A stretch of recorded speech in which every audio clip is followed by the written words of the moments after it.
অজু থাকা অবস্থায় যদি কেউ কোনো অশ্লীল কথা বলে আর আমি তা শুনতে পাই তাহলে কি আমার অজু ভেঙে যাবে? উত্তর হলো না। কোনো অশ্লীল কথা কেউ যদি বলে তিনি গুনাহগার হবেন, তার নিজেরও অজু ভঙ্গ হবে না। অজু ভঙ্গ হওয়াটা তো কোনো গুনাহের বিষয় না। অজু ভঙ্গ হওয়ার চাইতে বড় ক্ষতি তার হবে। অজু ভঙ্গ হলে আবার অজু করলে সেটা রিকভার হয়ে যাবে, কিন্তু অশ্লীল কথা বলার কারণে যে কবিরা গুনাহ হবে বা গুনাহগার হবে, সেই গুনাহ রিকভার করতে হলে তাকে তওবা করতে হবে।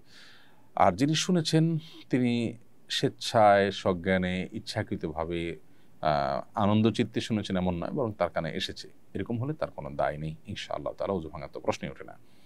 মোহাম্মদ শিহাব ফরাজি আপনি লিখেছেন, ওমরার সময় সাই শেষ করে আমি যখন চুলে ব্লেড মারতে গিয়েছিলাম তখন আমার মাথার চামড়া একটু কেটে রক্ত বের হয়েছে, এজন্য কি আমার উপর দম ফরজ হয়েছে?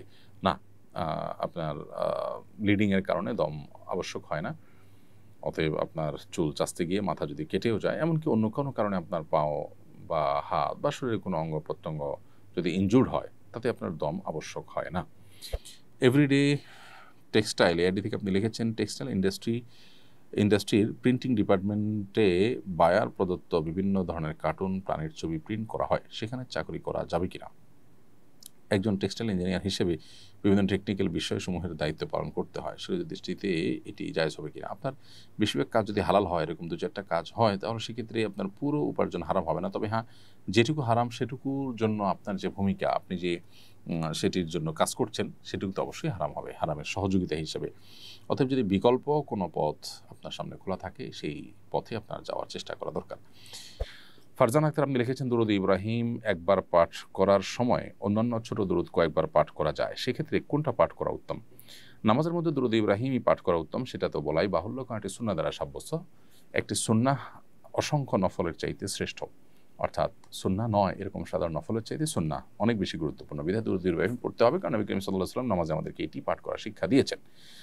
নামাজের বাহিরে দুরুদ ইব্রাহিম বড়, অতএব সেটা না পড়ে ছোট ছোট দুরুদ পড়বেন কিনা, এটার উত্তরে আমি বলতে চাই যে দুরুদ ইব্রাহিমের মধ্যে শুধু দুরুদই নয়, এবং নবী সাল্লাল্লাহু আলাইহি ওয়াসাল্লামের প্রতি দুরুদই নয়, ইব্রাহিম আসলামের প্রতি দুরুদ রয়েছে, সেখানে তার জন্য বরকতের দোয়া রয়েছে। দুরুদের ভাষা মধ্যে অনেক তার জন্য দোয়া রয়েছে। আপনি দুরুদ যত ছোট হবে, সেখানে দোয়ার ভাষাও তত ছোট হবে।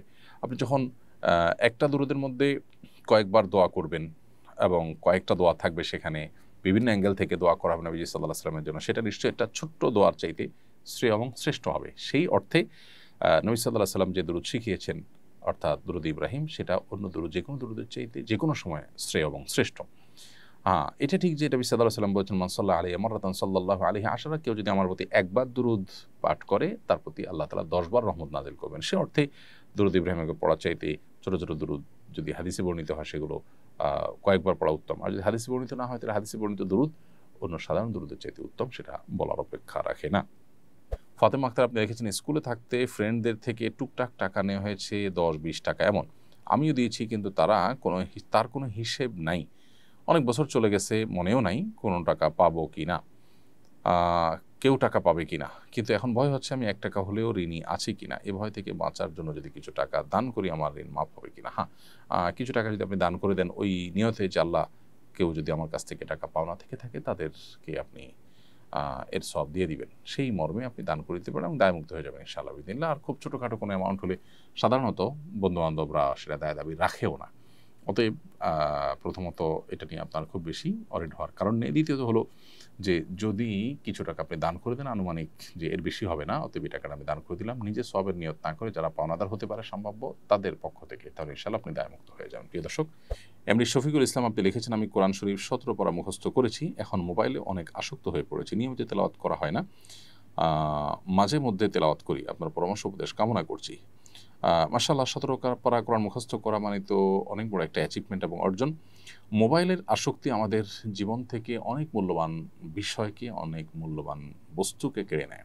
অতএব এই ব্যাপারটাতে আমাদের মনোযোগী হওয়া উচিত, আমরা যাতে কোনোভাবে মোবাইল ব্যবহারে আপনার মাত্রা জ্ঞান হারিয়ে না ফেলি এবং আসক্ত হয়ে না পড়ি।